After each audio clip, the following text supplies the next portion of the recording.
I always believed that families broke slowly, cracked plates, quiet arguments, cold silences building up like dust in places you stop looking. I never imagined mine would detonate in one night, in a room full of people who believed they knew me, under lights that flickered like they were struggling to stay on.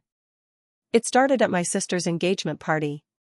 The irony is almost funny now, how all our family disasters seem to happen during celebrations.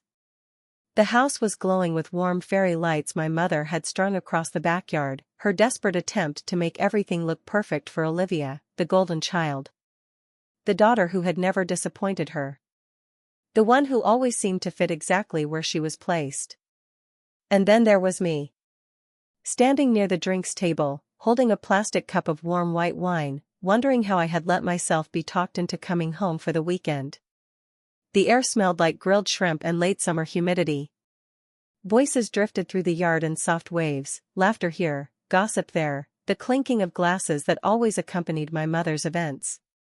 My mother moved through the crowd with the precision of a seasoned hostess, telling everyone that Olivia and her fiancé were perfect for each other, that the wedding would be unforgettable, that she was beyond proud.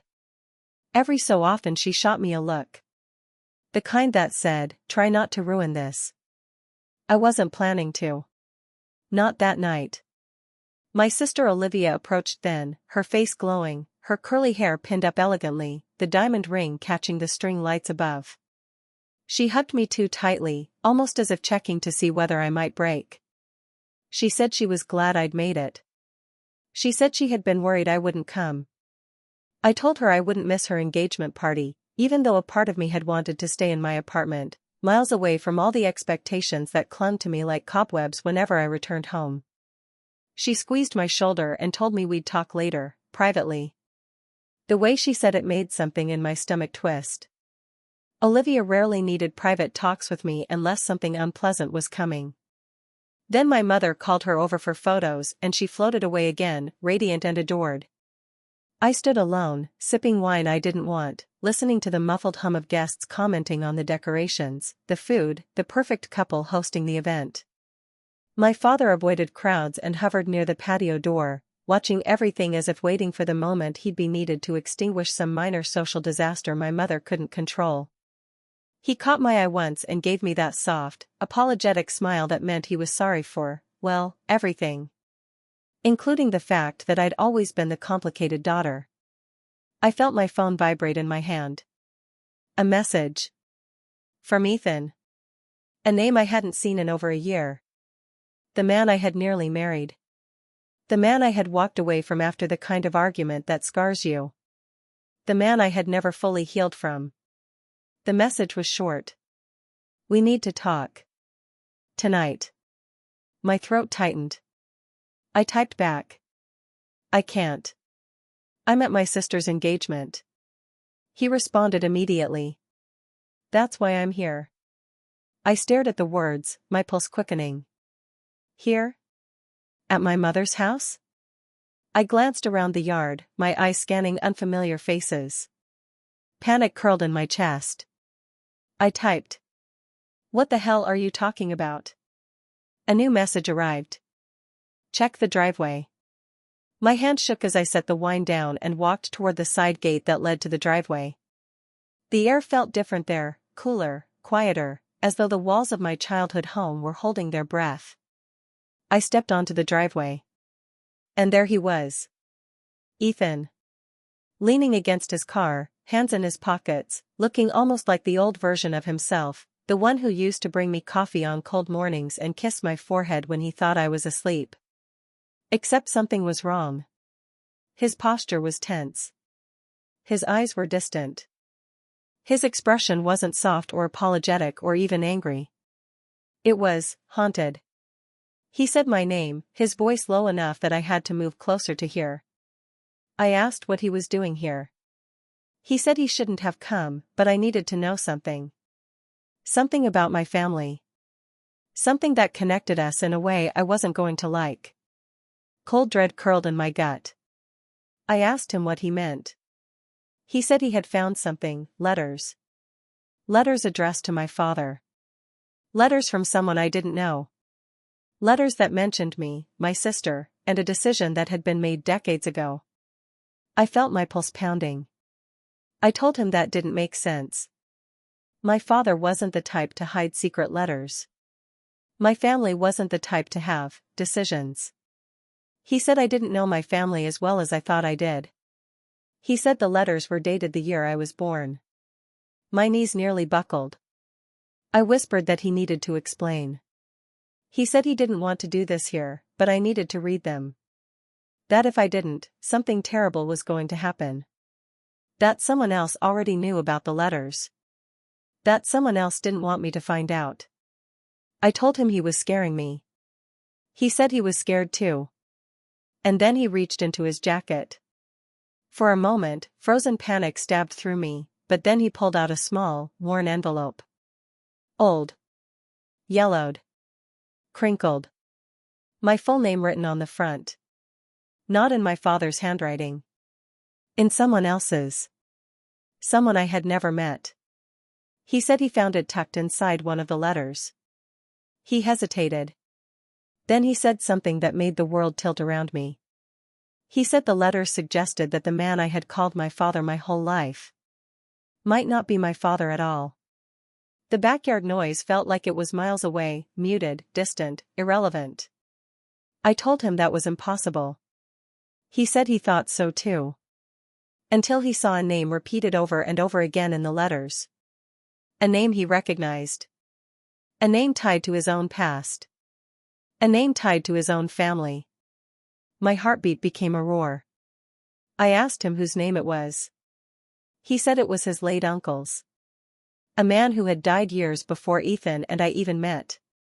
A man I had never known existed. I stared at him, unable to breathe. He said there was more. He said that according to the letters, there had been an arrangement. A secret.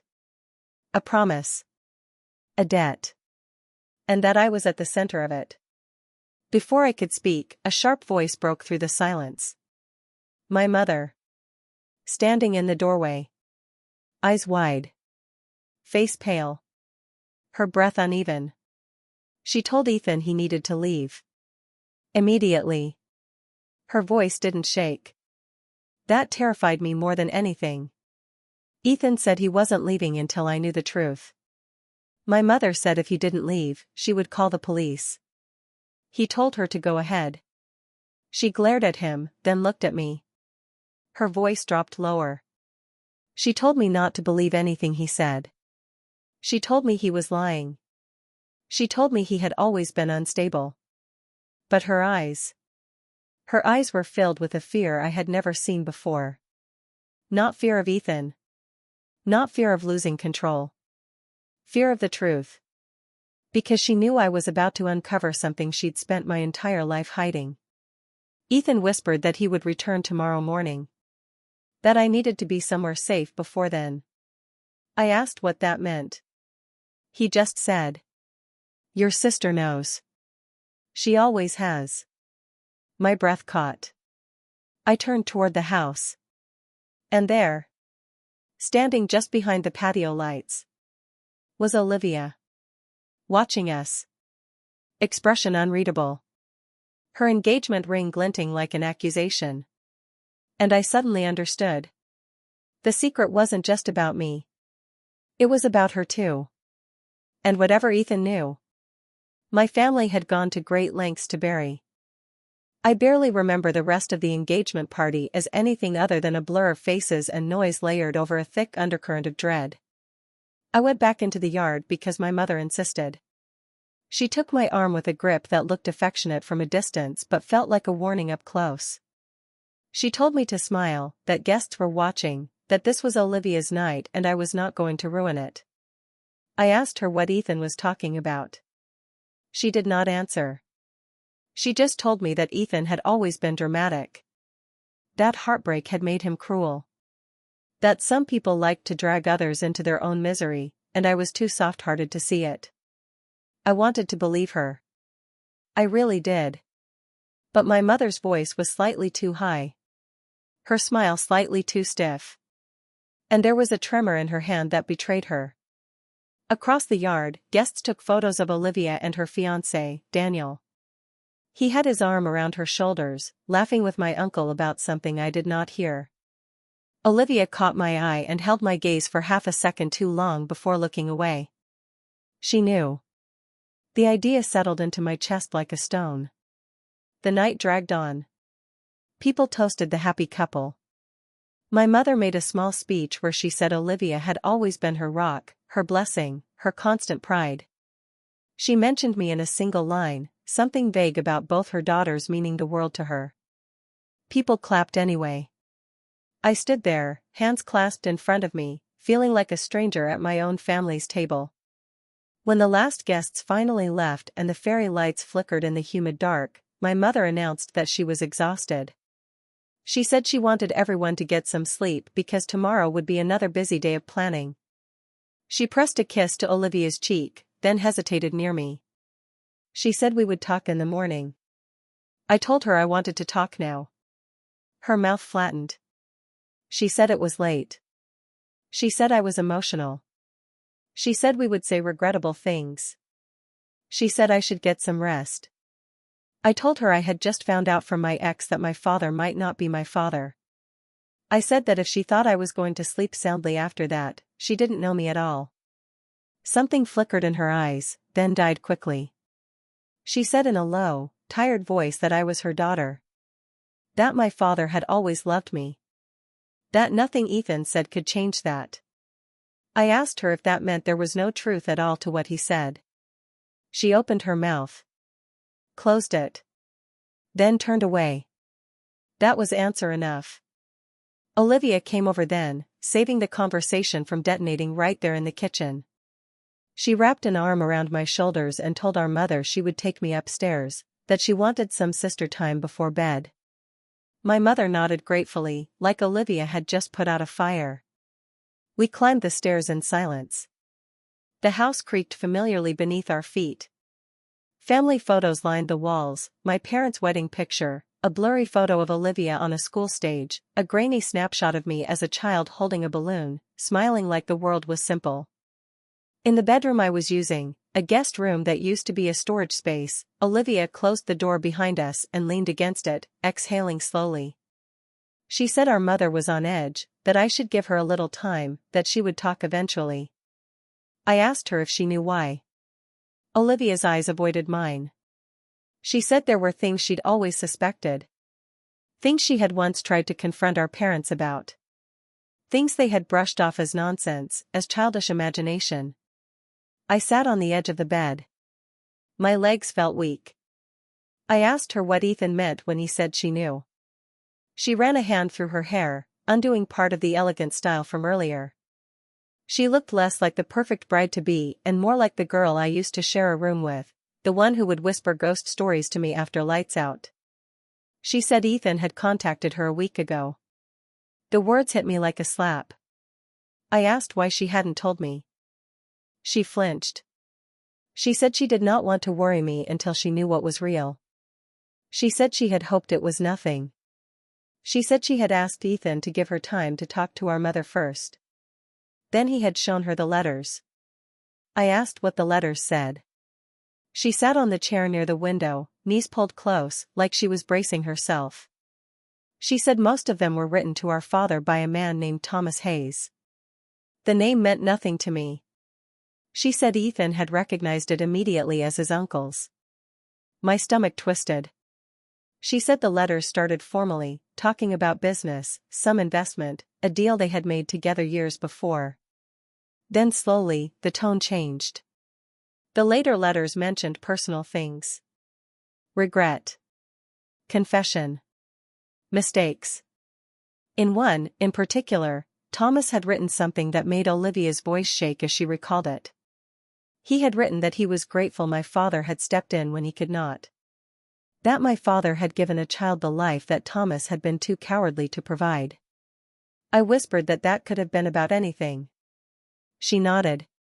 Then said that Thomas had mentioned my birth date. My exact birth date. He had mentioned that he thought of me every year on that day. He had mentioned that he wondered whether I looked more like my mother or more like him. The room tilted. I stared at my hands. My hands that I had always thought looked like my father's, long fingers, narrow knuckles, faint veins. I asked Olivia if she'd seen a photo of this man. She said Ethan had shown her one. She said there was a resemblance. Not enough to be undeniable, but enough to make her pause. I felt like someone had taken my life and tipped it to the side so everything slid into new positions. I asked about the envelope with my name on it. She said Ethan had not shown that part to her. He said he wanted me to open it myself. I remembered the weight of the envelope in his hand. The way my name had looked in unfamiliar handwriting. The way my mother had appeared at exactly the wrong moment. Olivia said that when she confronted our mother about the letters, she had denied nothing. She had just said some things were better left alone. She had said our father had made his choice. She had said digging up old mistakes wouldn't change anything. I choked out that it would change something for me. Olivia's eyes softened. She said she knew that. That was why she had wanted to talk to me privately before everything exploded. She said she had planned to tell me after the party, just the two of us. She had not expected Ethan to show up early and start his own version. I covered my face with my hands. I asked her how long she had suspected. She hesitated. Then admitted she had always felt something was off. She said she remembered our father being more protective of me. Not obviously, but in small ways. She said she remembered once overhearing an argument between him and our mother when she was 10 and I was 7. She had been creeping down the hallway, she said, on a mission to steal cookies from the kitchen. She had heard their voices behind their bedroom door, low, tense. Our father had said something like he did not regret his decision, a child is a child. Our mother had said something about fairness, about how Olivia would never know. He had said they could never tell anyone, that the girls needed to believe they were equal. Then he had said my name. Olivia had not understood then. She had understood more years later, after he died, after she found a hidden drawer in his desk with a single letter inside, a letter from someone named Thomas, thanking him again. She had never told anyone. Not until Ethan called. I stared at her in disbelief. I asked why she kept that to herself all those years. She sighed. She said she had been afraid. Afraid that if she told our mother what she suspected, she would confirm it. Afraid that if she told me, it would break me. She said she had watched me struggle for years, with relationships, with self-worth, with a father-shaped hole I pretended I didn't have even while tripping over it constantly. She said adding another layer of confusion to that felt cruel. So she stayed quiet. The problem with secrets, she said, is that they grow teeth in the dark. She got up, walked to the bed, and sat next to me. She put her hand over mine and told me that no matter what those letters said, no matter what a DNA test might say, my father had chosen me. He had raised me. He had stayed. That made him my real father in every way that mattered. I wanted her words to comfort me. Instead, they made me cry. Not the dainty kind of crying. The ugly, body-shaking sort where your chest stutters and your throat burns. I sobbed that I had lived my whole life feeling slightly misplaced. Like a guest in my own story. Like everyone else had gotten a copy of a script I'd never seen. I said that if there had been some truth beneath that feeling, I deserved to know it. Olivia's own eyes filled with tears. She said she knew. She said that was why we could not keep pretending. There was a soft knock on the door then. We both froze. Our mother's voice came through, asking if we were okay, saying she could hear raised voices. Olivia called back that we were fine, that we were just tired and talking about old times. Our mother said not to stay up too late. Her footsteps receded. The moment she was gone, Olivia leaned closer, her voice barely above a whisper. She said she thought our mother would never tell the full truth. That if I wanted answers, I would have to seek them somewhere else. I asked where. She said from the man whose letters started all of this. From Ethan's family. I exhaled shakily, wiping my face. She said Ethan had told her his uncle was dead. But his uncle had a brother, Ethan's father. Some of the letters mentioned him too. It was possible, she said, that he knew more than our parents ever realized. I lay awake long after Olivia went back to her room. The house was dark and quiet, the only sound the distant hum of the refrigerator downstairs and the occasional car passing on the street outside. Shadows shifted on the ceiling as tree branches moved in the wind. At some point, exhaustion dragged me into sleep. I dreamed of letters burning in a fireplace. Of my father standing in the doorway, calling my name. Of Olivia holding a ring in one hand and an envelope in the other, asking me which one I wanted to keep. In the morning, the house smelled like coffee and toast. My mother moved around the kitchen mechanically, as if the previous night had been nothing more than a minor inconvenience. She asked if I slept well. I said not really. She said I always had trouble sleeping in unfamiliar places. I reminded her this used to be my home. She didn't reply. Olivia came down wearing leggings and an oversized sweatshirt, her hair in a messy bun, back to looking like my sister instead of a catalog bride. She poured herself coffee, then leaned against the counter and asked our mother what the plan was for the day. My mother launched into a list: venue visits, catering calls, a meeting with the florist. She included me in nothing.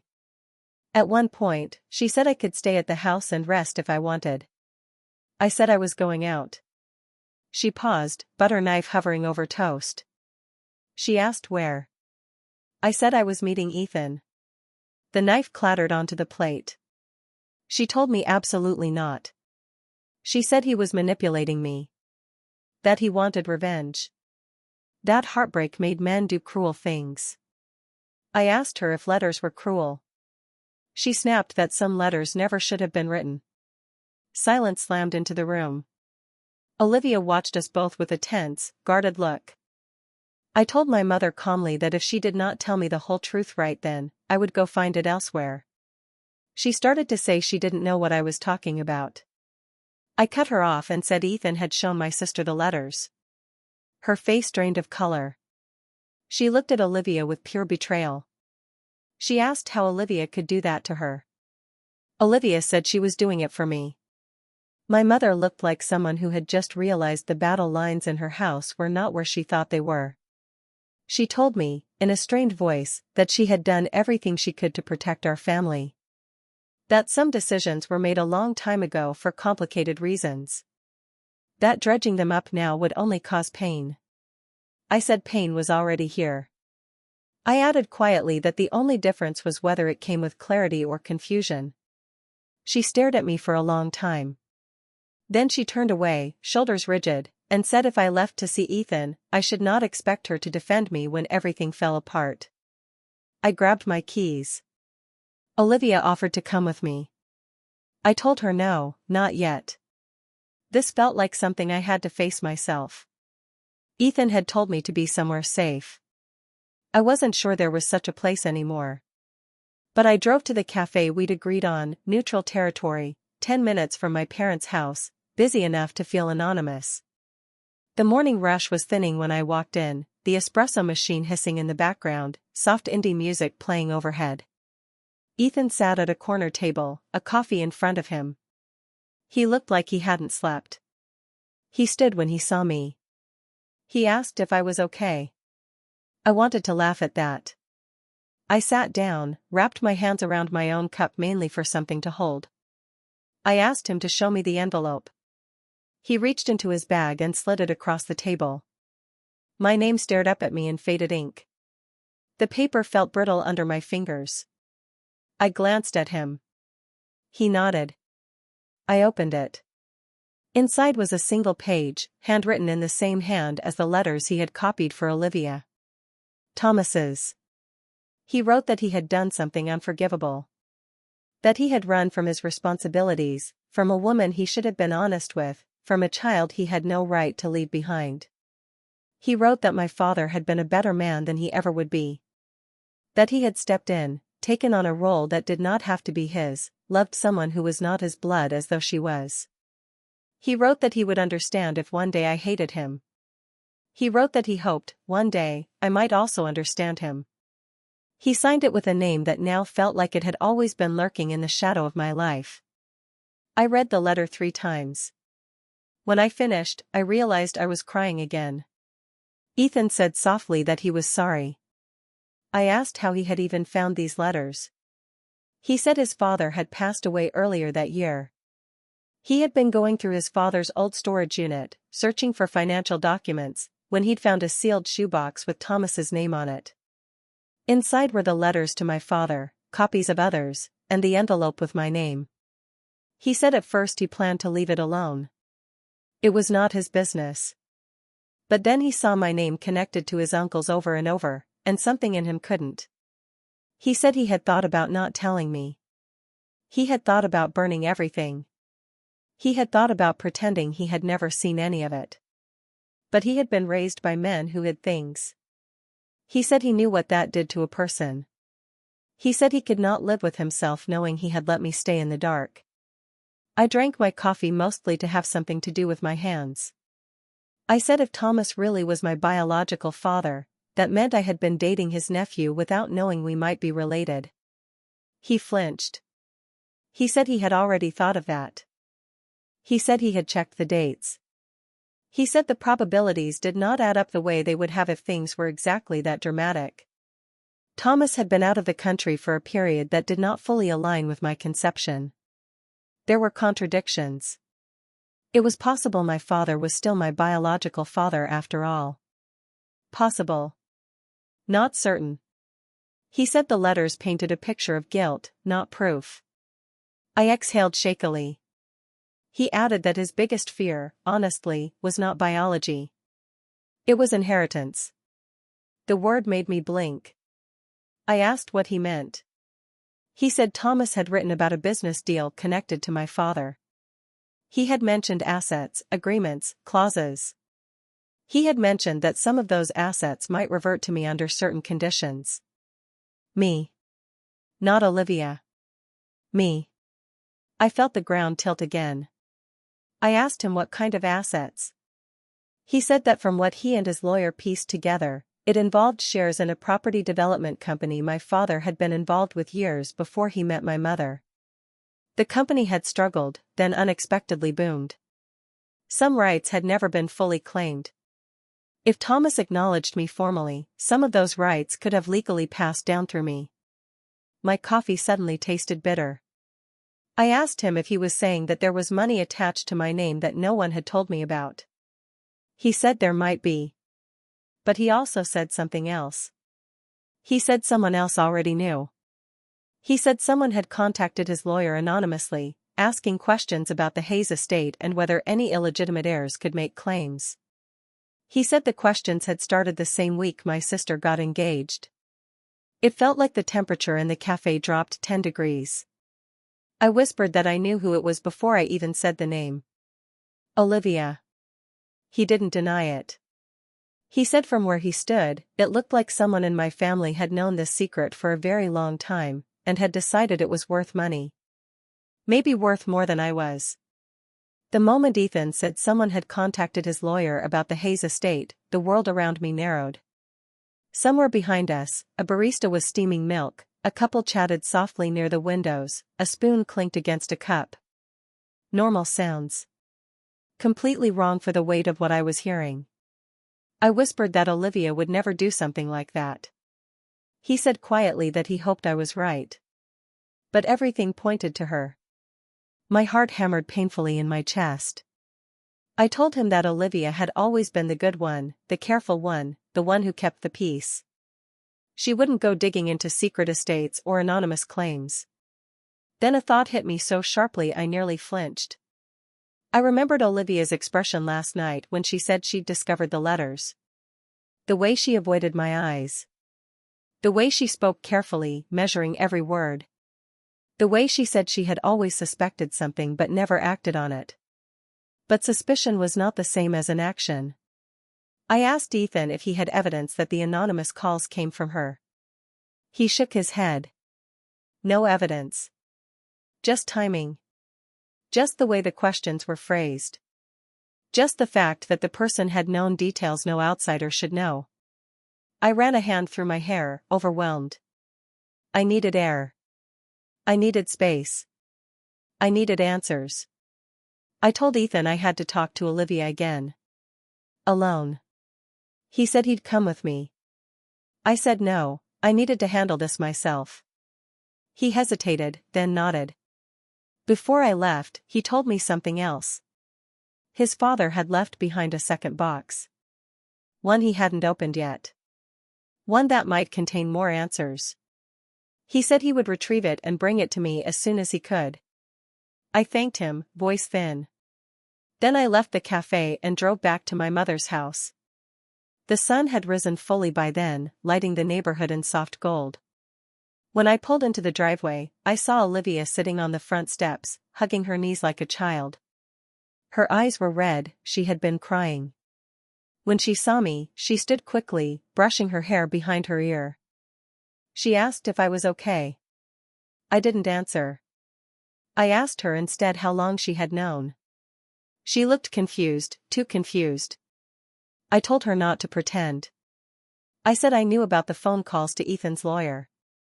The anonymous inquiries. The digging into the Hayes estate. She froze. Her breath caught. Then she whispered a single word. How? My stomach dropped. I asked her if she had really done it. She started crying again, not dramatically, but in these small, painful bursts. She said she had only asked questions. She had needed to know what would happen if the truth about my birth came out. She said she had been terrified that our mother had been hiding something enormous and that she would be blamed for keeping quiet. I asked if it was about money. She didn't answer. Which was an answer. She said she and Daniel were struggling after all the wedding deposits. She said their future home was more expensive than expected. She said Daniel's job had hinted at layoffs. She said she had been terrified of starting marriage in debt. I stared at her, stunned. She said she had thought. Just for a moment. That if there was something in the Hayes estate, maybe it could help both of us. Both. Of. Us. I asked why she didn't ask me before making anonymous calls. She said she was afraid I'd tell our mother. Afraid I'd get emotional. Afraid I'd ruin everything. I said in a shaking voice that she hadn't trusted me. She said she trusted me. She just didn't think I could handle another crisis. I told her the worst crisis I had was the one she helped create. She flinched. Then she said something I didn't expect. She said she thought I already knew about the letters before Ethan ever showed up. I blinked. I told her that made no sense. She said that years ago, when she found that letter in our father's desk, she had panicked. She had gone to me. She had shown it to me. She said she had watched me read it. She had watched me go pale. She had watched me whisper I knew it. She had watched me tear the letter into pieces and flush it down the toilet. My head jerked up. I asked her what she was talking about. She said I had been 20. I had been in college. Home for winter break. Going through a breakup. Barely sleeping. Barely eating. Panic attacks every night. She said she had thought telling me might help. That maybe I'd feel less alone knowing Dad had loved me by choice. But when she showed me the letter, I had shut down. I had begged her not to tell anyone. I had said I couldn't deal with being different. I had said if our mother found out I knew, she'd make everything worse. I stared at her. My heart thudding. Because I did not remember this at all. Not a fragment. Not a whisper. Nothing. I told her she must be confusing me with someone else. She shook her head and said she remembered it vividly. She said it had scared her how fragile I was that winter. She said she had promised me she would never mention it again. I sank down onto the step beside her, dizzy. I said I didn't believe her. She said she believed me. Because repressing traumatic memories wasn't impossible. She said she had gone to therapy after Dad died. She had learned that sometimes people shut away things they cannot bear. I felt sick. I said if I had known, even for a moment, I would not have lived all these years feeling misplaced. Feeling like something was wrong with me. She said that was exactly why I had shut the memory out. I shook my head over and over. I told her she couldn't just claim I had forgotten something that huge. She said she wasn't claiming. She was remembering. She said she had carried that secret alone for 12 years because I begged her to. Tears streamed down my face. Then she said something that tilted my whole world. She said our mother had known I remembered. Because Olivia had gone to her the next day, crying, saying she thought she had broken me. And our mother had told her. Let her forget. She survives better that way. I stared at Olivia, stunned. Before I could react, the front door flew open. Our mother stood there, shaking, her face pale and furious. She had heard everything. She pointed at Olivia and told her she had said enough. She pointed at me and said I was not to believe a word. She said I had never known about the letter. She said I had never read it. She said Olivia was confused. Olivia whispered that she wasn't confused. She said she remembered everything. She said our mother had begged her to lie. She said Mom had threatened to cut her off if she ever told me. Our mother's voice cracked as she told Olivia to go inside. Olivia stood her ground. She said I deserved the truth. So our mother broke. She collapsed against the doorframe and began sobbing, deep, racking sobs that shook her entire body. She said she had done everything, every lie, every silence, every manipulation, for me. For me. She said when I was born, Thomas Hayes had tried to claim me. He had shown up drunk at their door. He had threatened to fight for me. He had been unstable. Dangerous. He had wanted rights. She said my father, my real father, had stepped between them and demanded he leave. He had said he would raise me. He had said I was his daughter, no matter who made me. She said Thomas had written letters for years. Apologies. Please. Promises. She said she had burned most of them. She said the one Olivia found was the only one she had missed. By then I was shaking so hard I could barely stand. I asked her why she told Olivia to lie. She said because she knew me. She knew my heart was fragile. She knew I wanted a simple life. She knew the truth would destroy me. She knew I didn't want to be different. I said she didn't get to choose that. She said she was my mother. I said mothers protect children from danger, not from identity. She said identity could be the deepest danger of all. I didn't know if she was right. I didn't know if she was wrong. All I knew was that years of missing pieces snapped into place. My restless heart. My sense of unbelonging. My constant fear that I was somehow unlovable. They weren't personality traits. They were symptoms of a truth I had once known. And then lost. I asked her who had destroyed the old memories. She whispered. You did. I staggered backward. She said when Dad died, I had fallen apart. She said my mind had collapsed under grief. She said the truth about my birth had been too much, so I buried it. She said she wanted to keep it buried. I felt hollow. I said that didn't explain the anonymous calls. The money. The estate. The timing. Her silence deepened. Olivia turned to her and asked the question I couldn't. Was someone in our family trying to claim the estate money? Our mother shook her head, sobbing. Then whispered a name neither of us expected. Your Uncle Mark. My mind spun. She said he had found out years ago. She said he had guessed the truth after overhearing her and Dad arguing.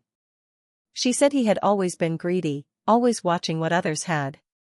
She said he knew I might have rights to something valuable. She said he planned to claim it through me. Through me. She said he had tried to contact Thomas's family years ago.